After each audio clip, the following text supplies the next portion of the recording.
বিভিন্ন পার্টে ভাগ করে ফেলেছে, অর্থাৎ হার্ড ডিস্কে মাংসটা আলাদা করে বাকি মাংসগুলিকে বিভিন্ন পলিথিন বা বিভিন্ন ইয়েতে করে তারাও বের হয়ে যায়, যাতে এইভাবে তারা যে এগুলি যে মাংসগুলি নিচ্ছে যদি পথে কেউ ধরে তখন এটার মধ্যে তারা মানে হলুদের মশলা দিয়ে তারা ই করে নিয়েছে।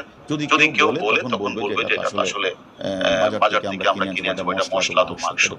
তাকে হত্যা করার জন্য মূলত আমাদের প্ল্যানটা ছিল প্রায় 2-3 মাস যাবত।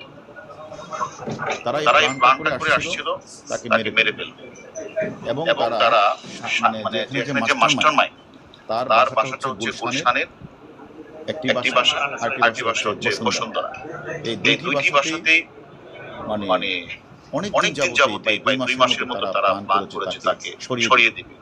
কিন্তু আপনারা জানেন তারা এই মানে যে আনোয়ারুল আজিম আনাকে হত্যার রাজনীতিক এবং অর্থনৈতিক যে কারণে থাকুক হত্যা